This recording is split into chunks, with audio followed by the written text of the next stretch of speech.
jita jita, jiri jiri, pada pada, sonjiga, shirie, sabaha. That was 3 times, right? Was that 3 times? Yeah, okay. Okay.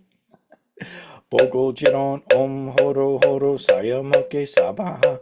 Om horo horo, sayamoke sabaha. Om horo horo, sayamoke sabaha. Boho yang jiron, om samara, samara. Mimara, jaruma, jagora bara hom. Om samara, samara. Mimara, jaruma, jagora bara hom. Om samara, samara. Mimara, jaruma, jagora bara hom. Chachen chimnyong gasuji dehe jongsu kaunjin hogong garyang pongage monong jinso bu gong dok.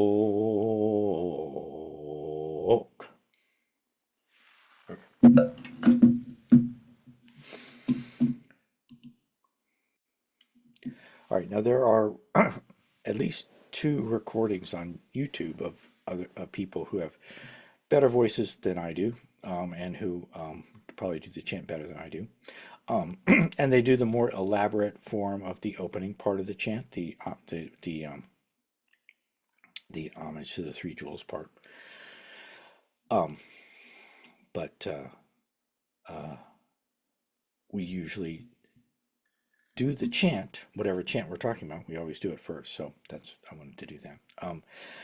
Now, so I do this as part of my regular practice, not always, but I've done it enough that I know the chant pretty well, and I've studied the chant quite a bit, the different parts of the chant, and kind of worked out the different parts. And it's kind of, in my opinion, quite interesting to go through the parts of the chant and see how it's put together. Which, if there's interest in doing that, we could just go back to what I was looking at and displaying while I was chanting, when I was chanting from, and because that's got it broken up. Actually, let's go. Oh yeah, I can just share my screen again because it's up there. But we'll go back to the beginning.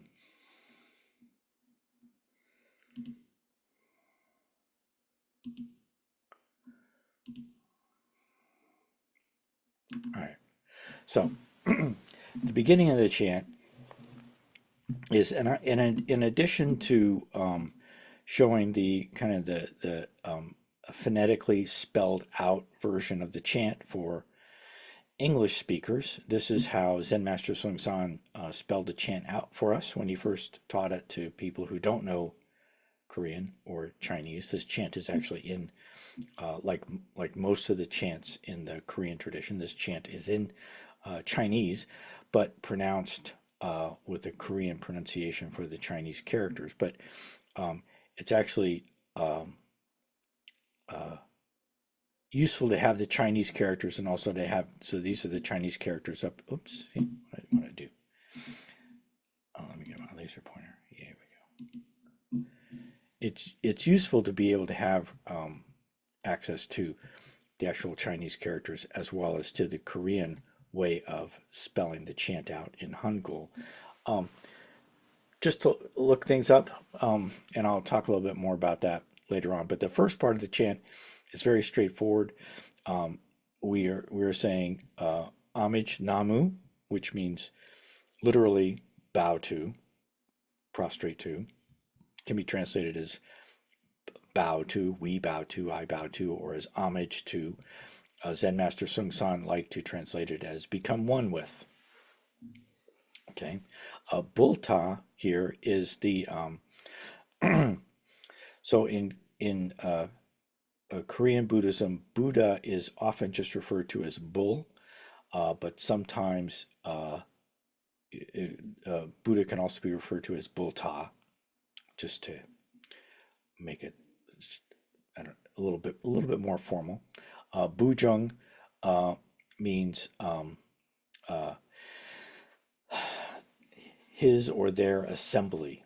Let's see, Bujung Guangnim Bope. This is actually Bope. Let's see. This is homage to the Buddha and their attendants. That's right. Who Guangnim Bope means bring their light to our Dharma assembly.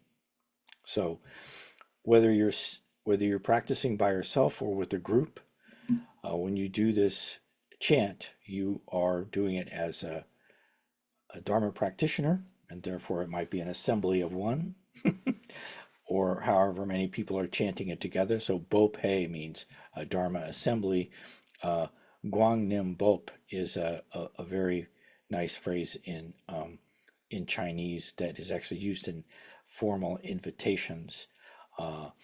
It means bring your light. No, wait a minute. It's Zheng Guangnim Bop. Bope is Dharma assembly. Maybe it's Bu Zheng Guangnim.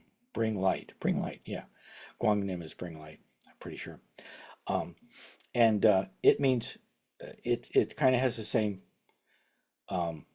meaning as the English phrase "grace us with your presence." It's a very, very, very polite and deferential way of inviting someone. So this is we pay homage to. Literally, this means we pay homage to the Buddhas and their attendants who bring their light to our Dharma assembly. And then the next one is just the same thing. We pay homage. Dhamma here is Dharma. Okay, so we pay homage to the Dharma and its attendants, which bring their light to our Dharma assembly. And we pay homage to the Sangha and their attendants who bring their light to our Dharma assembly. So this is the beginning of, the main part of this practice of Kwanseum Bosal chanting is reciting the name of the Bodhisattva over and over again. And the tradition, especially in Korean Buddhism, and I think this is true generally in Buddhist traditions that do this kind of practice of reciting the name of a Buddha or Bodhisattva over and over again. You always have a little bit at the beginning and a little bit at the end, just to you can, on your own, of course, just recite Kwanseum Bosal, Kwanseum Bosal, Kwanseum Bosal, Kwanseum Bosal. But when you're doing it as a more formal practice, usually there's something at the beginning, and if you want to have something at the beginning, the traditional way to start any Mahayana Buddhist practice is by taking refuge or paying homage to the three jewels, which is what these three lines are doing. And so if you do this entire practice as Zen Master Sung San taught it, it is a self-contained Buddhist practice. Or you could even say sadhana or ceremony in itself. And there's many parts in the practice where you can just repeat it as many times as you want. So you can make this last as long as you have to practice if you want to do just this. Anyway, so this is take refuge, pay homage to the Buddha, pay homage to the Dharma, pay homage to the Sangha. And then this, Namu Bomun Shiyon Woyo Kongshim Deja Debi. This is different ways of referring to Avalokitesavara. And in particular, it's referring to the chapter of the Lotus Sutra that is devoted to Avalokitesavara, which is usually chapter 25, but there's actually different chapter numberings. And in particular, that the chapter 25 of the Lotus Sutra is often referred to as Bo Mun, which means universal gateway. So universal gateway, Bo Mun. I know a Zen master named Bo Mun.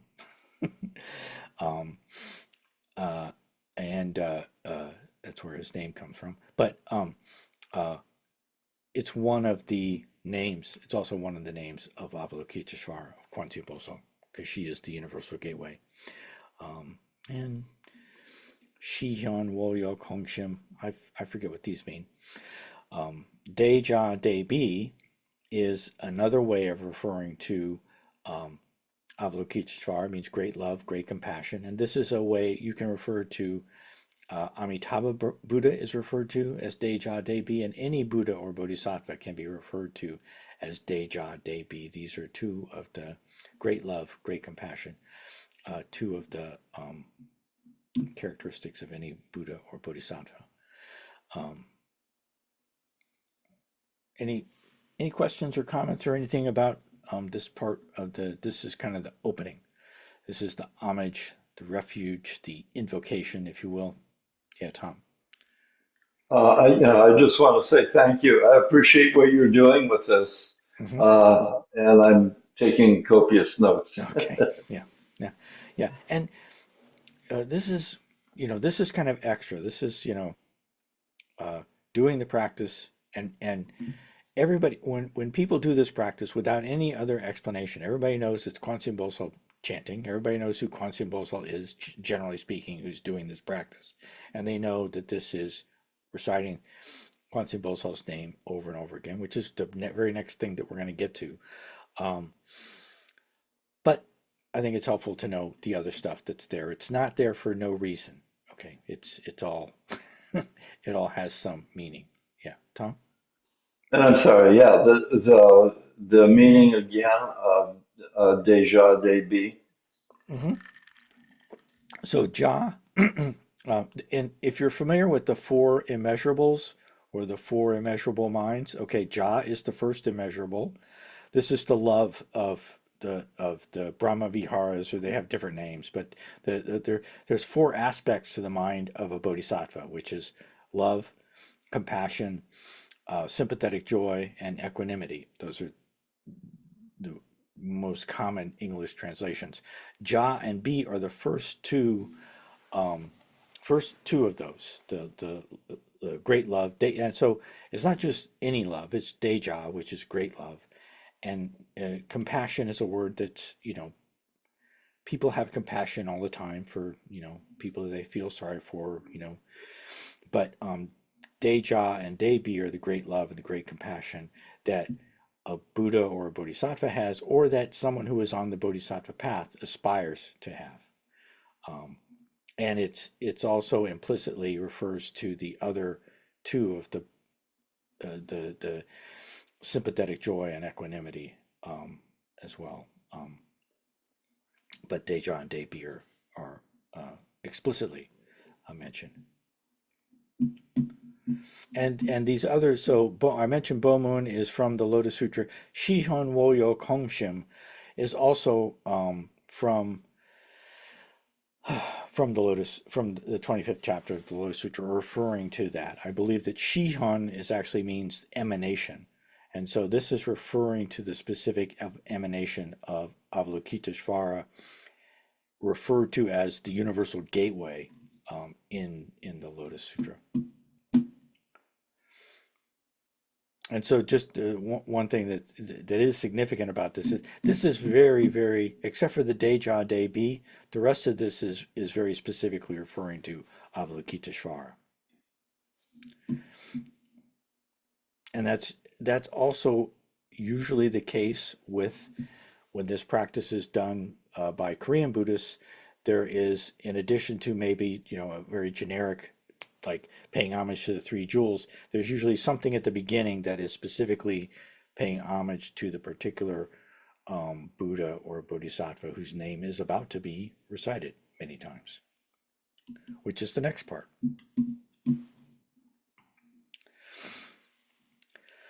And so this part is somewhat self-explanatory. Uh, I put 108. That's what I usually try to do as a minimum.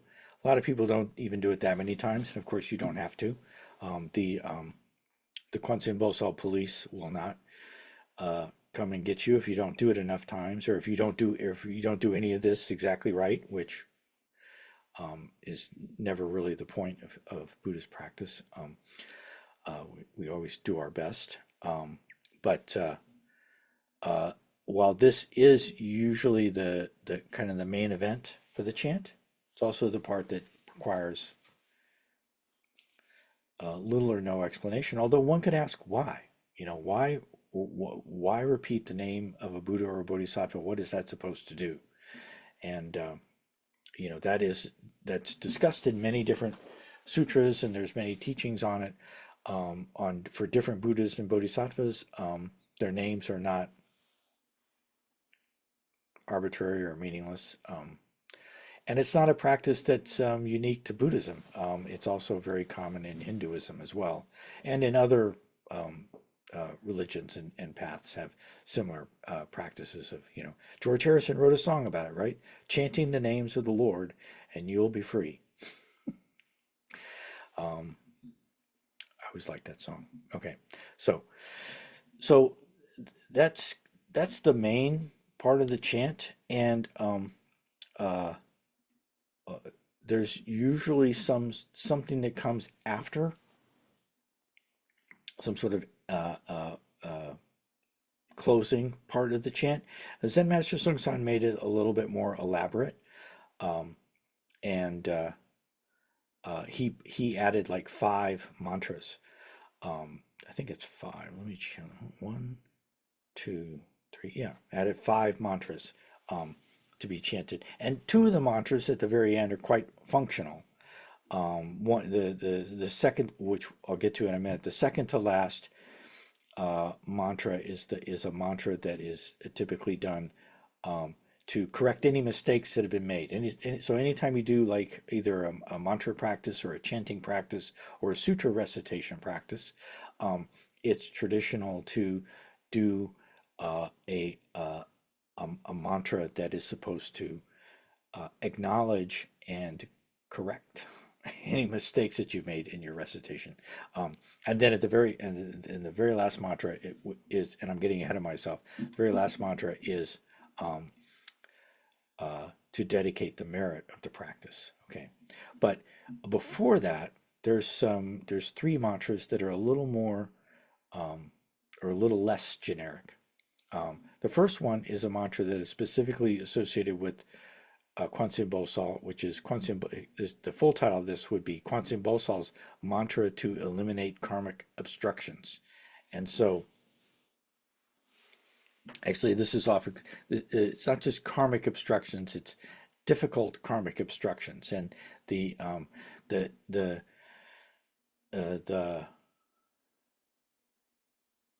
there are technical and sometimes elaborate definitions of what is meant by difficult or fixed karma, but the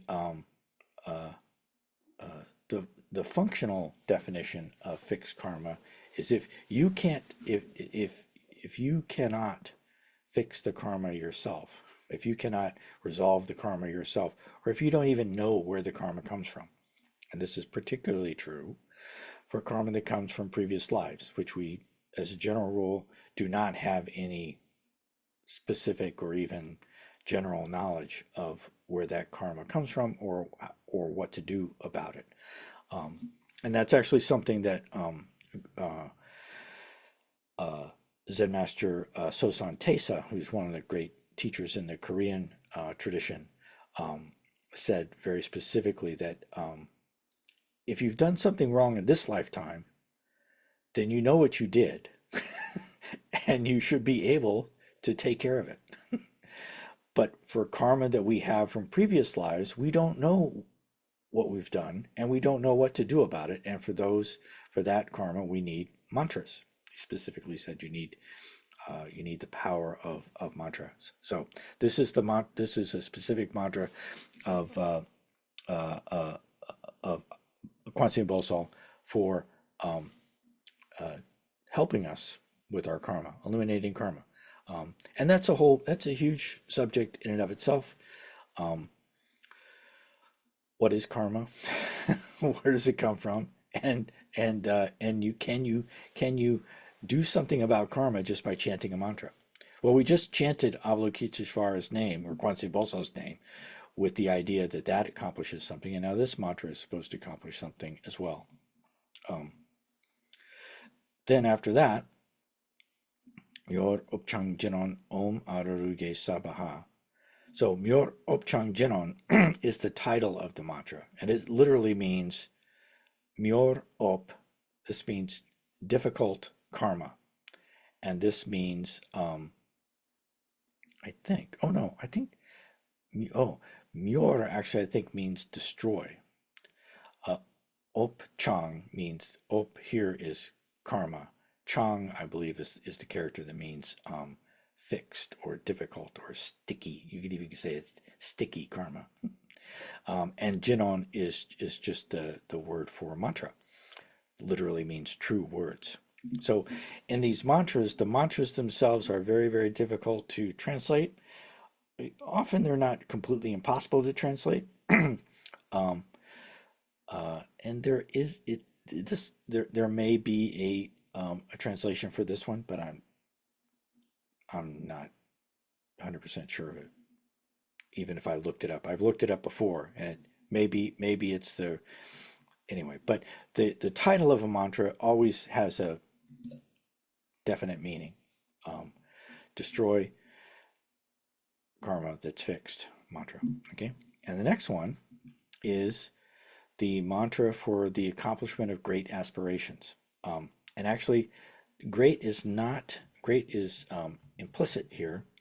Sometimes there's different lists of mantras that give the names.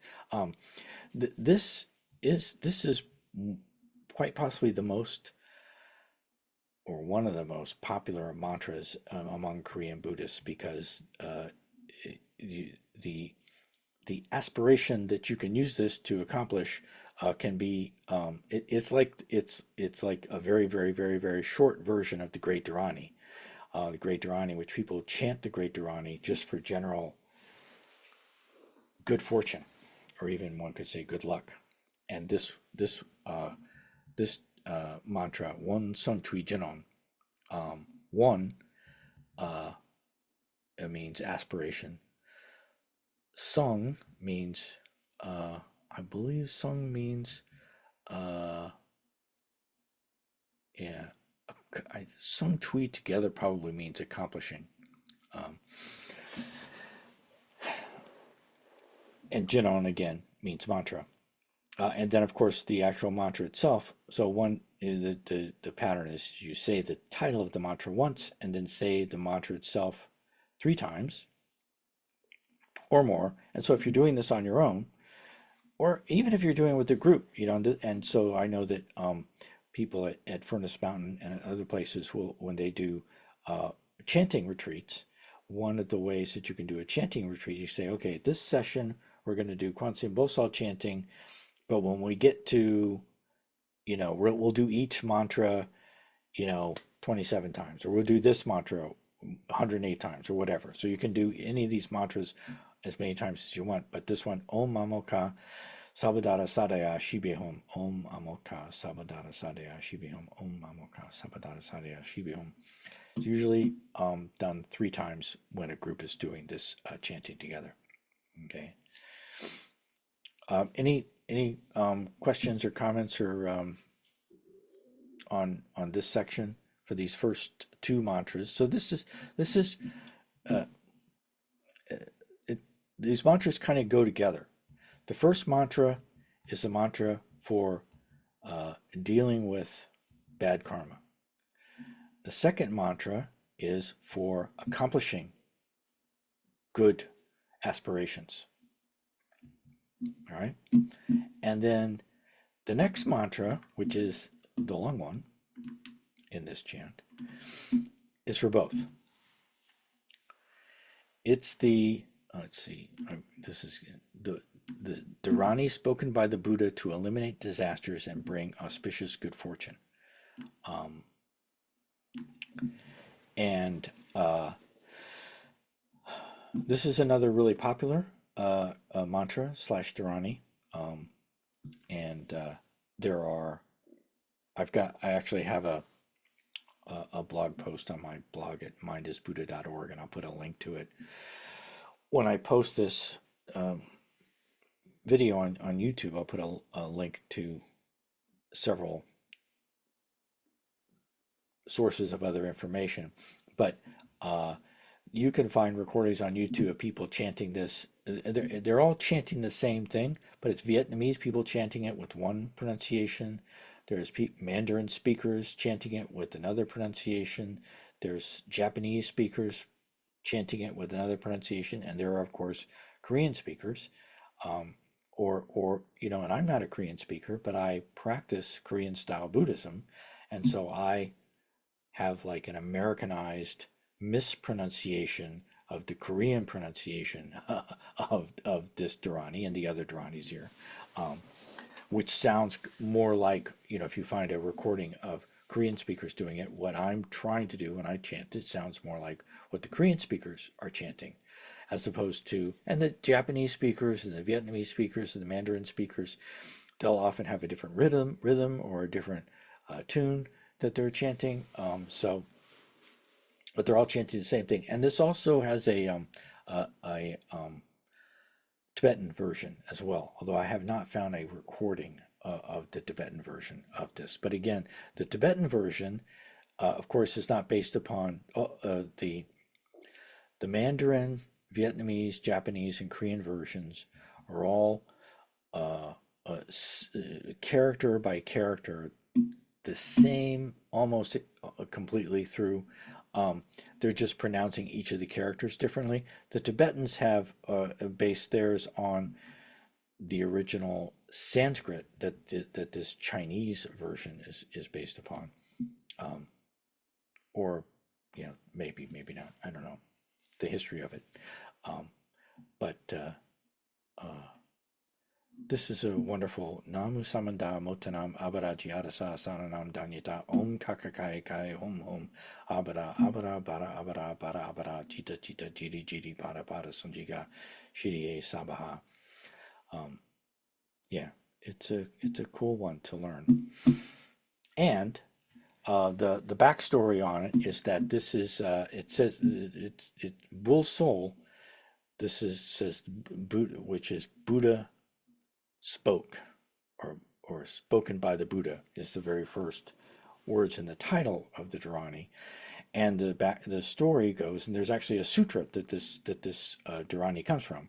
And in the sutra, the Buddha goes up to one of the heavenly realms where there's a group of gods and goddesses who are in charge of the motions of the stars and the planets that control the astrological forces. And he teaches them this Dharani in order to better maintain the equilibrium of the cosmos. And so when we chant this Dharani, Zen Master Sung San gave a much more Zen explanation for this Dharani. He said, this is the Dharani for getting rid of opposites thinking.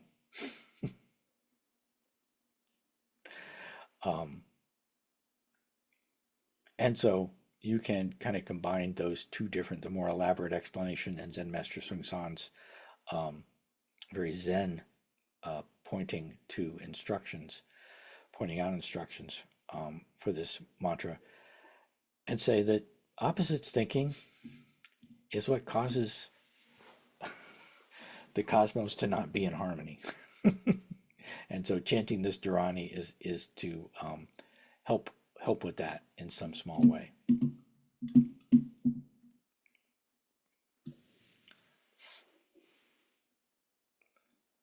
And then we get to two mantras that are really good to know at the end. The mantra for repairing mistakes, which Zen Master Sung San's Zen explanation for this mantra is that this is the extra button mantra. So he said it's like if you buy a nice coat, then inside the coat there's one or more extra buttons that are sewed into it.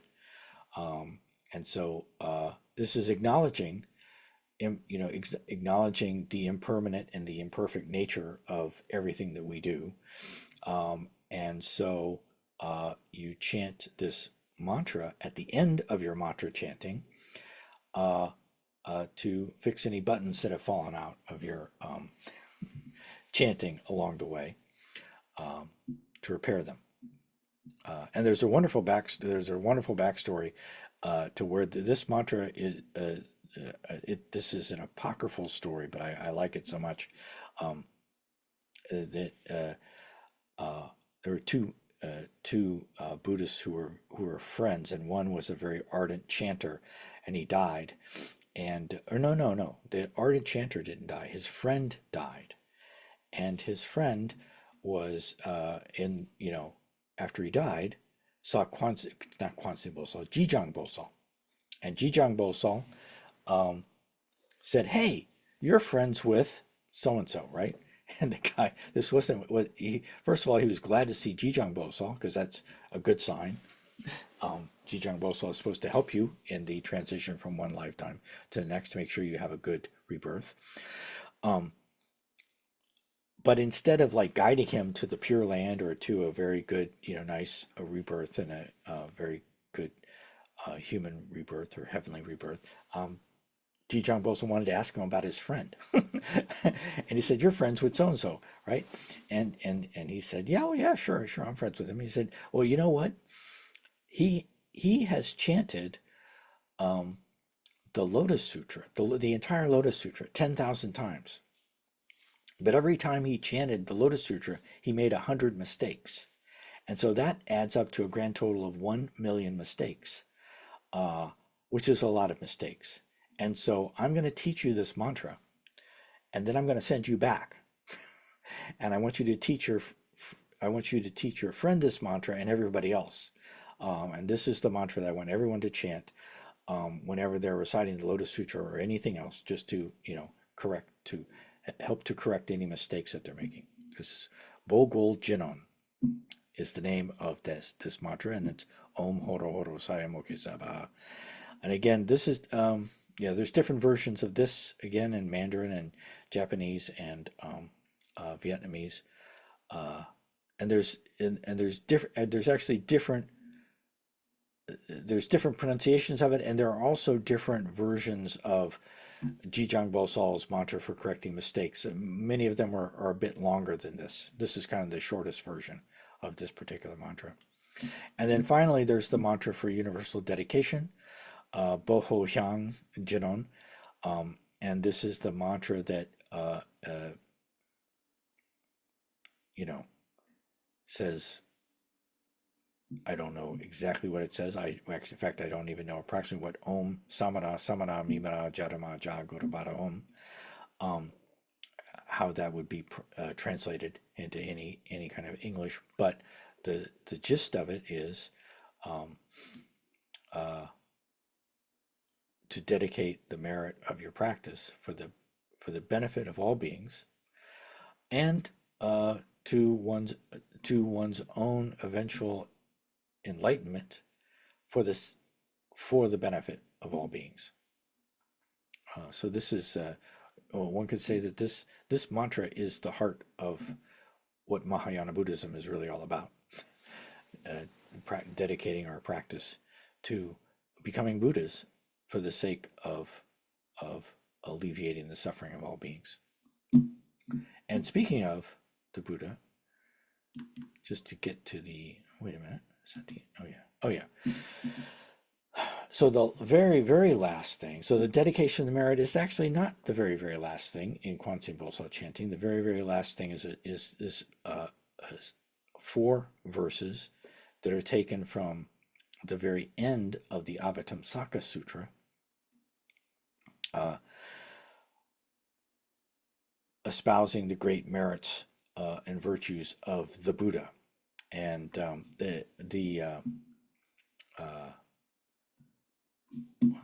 let's see, we've got a little bit of time. I'm going to stop sharing my screen for just Chalchin Chimnung Gasuji Dehe Jungsu Kaumjin Hogong Gariang Pungage Munungjin Sol Bulgong Dok. One of the one of the characters that shows up repeatedly in this is this character right here, which is pronounced Ga. Let's see, it shows up here, yeah, and it means to be able to. And so this the short version of what this means is that even if you could drink all the water in the ocean, even if you could hold all of the, material of the earth in your hands, even if you could do, a bunch of different impossible things, so even if you could do all those things, you still wouldn't be able to adequately praise all the great virtues of the Buddha. And it's from there's actually two, I think maybe four verses in the Avatamsaka Sutra right after this, but this is almost the end of the Avatamsaka Sutra. Okay, so I'm going to stop sharing my screen. Anybody have any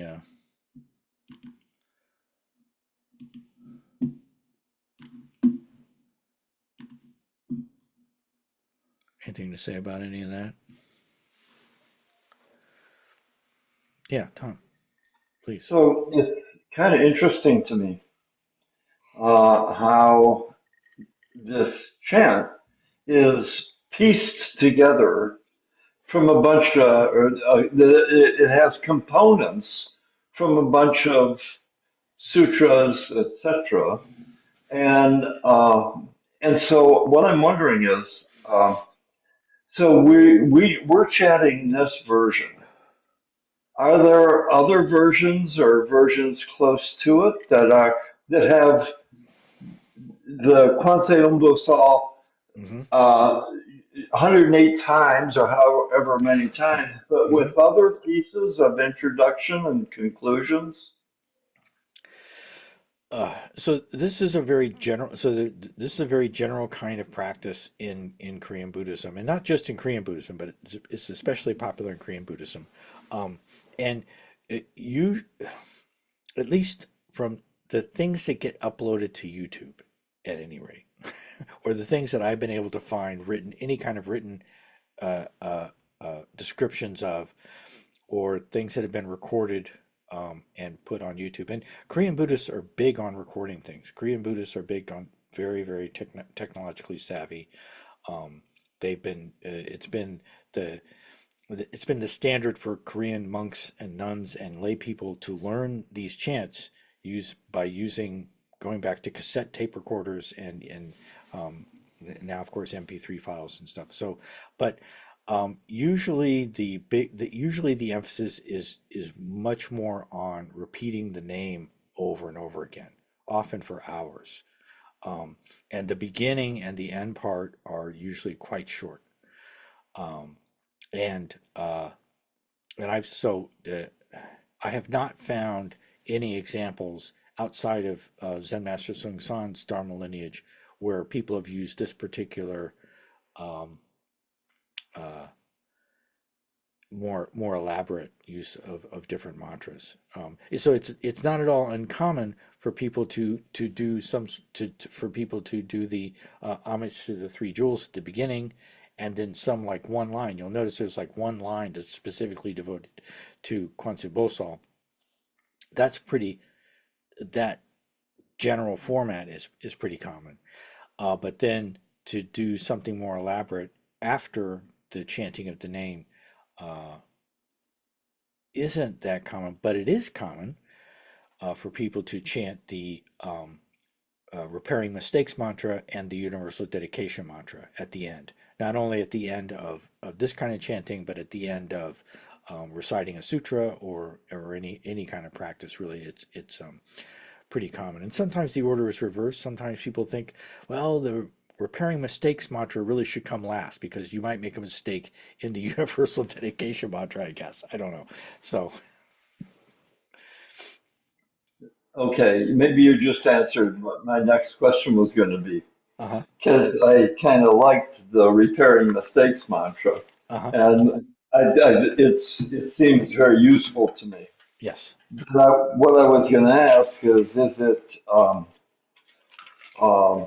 for you mentioned these different kinds of karma. So the Mm-hmm, karma that is generated from past lives, which we know nothing about, right? We don't know what mistakes or what bad karmic deeds we perform. mm-hmm. So my question was going to be, is that repairing mistakes applicable to previous lives it could repair mistakes that are unknown to us, or is it applicable to current life to repair mistakes that are known? And your answer just before was that you may have made mistakes while you recited these. Right.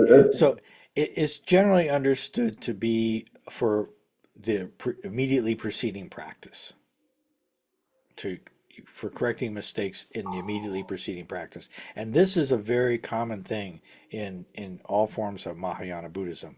Not necessarily with this particular mantra, but there's other mantras or other practices. It's generally it's generally considered to be good practice to have whenever you do your, whether it's a ceremony or a chanting or whatever, to do something at the end that fixes your mistakes. And so one of the reasons, and here I'm just, Buddhists have tended to pay far less attention to precisely correctly pronouncing mantras. In Hinduism, there tends to be a tremendous amount of emphasis placed upon pronouncing the Sanskrit absolutely correctly. In in Buddhism, there's much less emphasis on that, and it shows. And so this, and so people and there are many people who practice Buddhism who also study Sanskrit, and so it might be that this mantra has arisen precisely because there's always like Sanskrit experts in the crowd who will say, you're not pronouncing this right, because you're not. As a matter of fact, all these mantras are originally Sanskrit, and none of these mantras or names, all the names of the Buddhas and Bodhisattvas are also originally Sanskrit. None of these pronunciations would be considered close, I would say. Um, uh, and Mahayana Buddhists don't say that that's not important. So this is a way of saying um, we've done our best. Thank you, Jijang Bosal, for giving us this mantra for fixing our mistakes.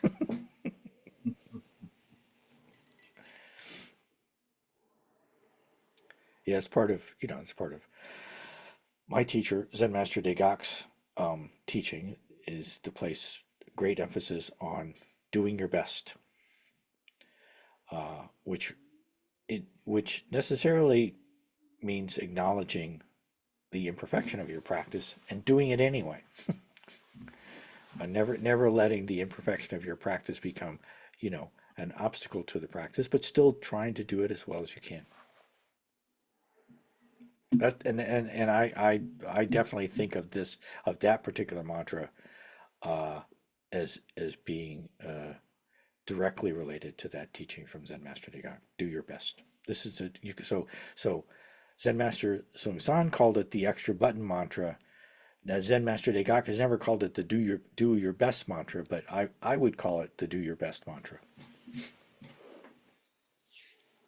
So, is there a mantra designed for when you have made karmic mistakes, not in Mhm. just in a life? Is there a mantra designed for uh, righting those wrongs or correcting those mistakes? Well, so are you talking about mistakes that one has made that one is aware of and well, so there are a lot of practices for that. And as a general rule, um, pretty much any practice can be put to that use. But there are a lot of mantras that are specifically addressed to that. There's the Vajrasattva mantra is very popular in Tibetan Buddhism for purification. So many Buddhists will refer to things like that as purification. The Kwanseum chant is believed by uh, the great Chinese Zen master Sheng Yen, believed that it was a very good practice for getting rid of karma that gets in the way of sitting meditation. So if people have difficult time with their meditation, they should do the Kwanseum chant. Which is interesting because the Kwanseum chant had completely died out in China, and Zen master Sheng Yen was a Chinese Zen master, and he learned this chant from visiting Japan, and so he kind of looked into it, studied the history of it, and used his understanding of people's karma and practice, and said this is a very good chant for people who have difficulty with meditation. So so there's lots of examples of, but really the general all-purpose one size fits all, depending upon physical ability, solution for karmic obstacles is bowing practice, prostration practice.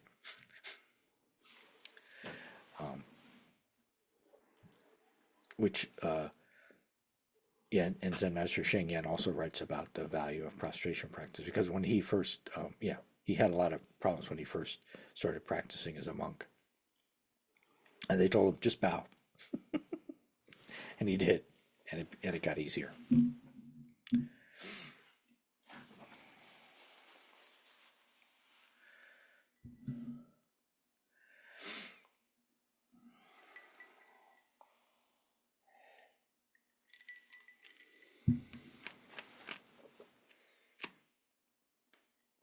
I was crunching an ice cube. Could you hear that? Did my microphone pick that up? Okay.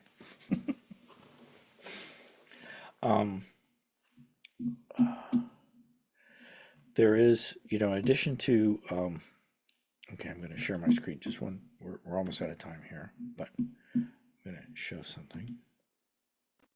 Not this, but this. This is one of the. This is the post that I have on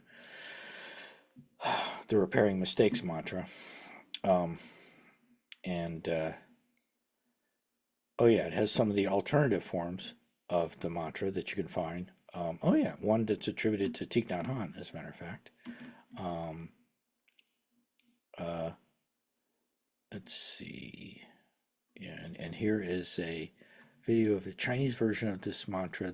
Yeah, all right. That's interesting. Let's see. What comes in? No. Oh yeah, and this is from my mindisbuddha.org blog. This is the full text of the chant.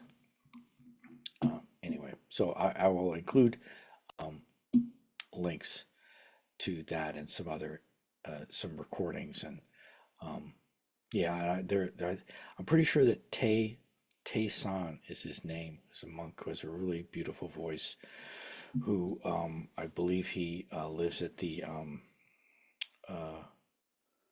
Kwanum Temple in Korea. What is it? Musangsa. Yeah, and he has some really great recordings on YouTube, which I'm very grateful that he has those, because he's a native Korean speaker, but he chants very, very clearly, and not that not all monks chant very clearly, and very simply too, not elaborate, very straightforward. And the recordings that he has are really excellent for anybody who wants to learn the chants, listening to someone who really has a good voice. Yep. So anything else? I've done most of the talking tonight.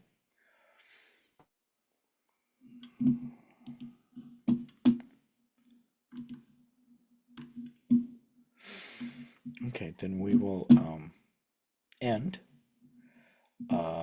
with the 4 great vows. Just put it up on the screen here. This particular version of the 4 great vows. Sentient beings are numberless. We vow to save them all. Delusions are endless. We vow to cut through them all. The teachings are infinite. We vow to learn them all. The Buddha way is inconceivable. We vow to attain it. May whatever excellent qualities we have gained from this practice be extended for the benefit of all beings. So thanks very much. Thank you For coming, and Thank chatting you. about chanting. Uh, may all beings benefit from this, I hope, at least a little bit. Good night. Thanks. Good night. Good Bye. night.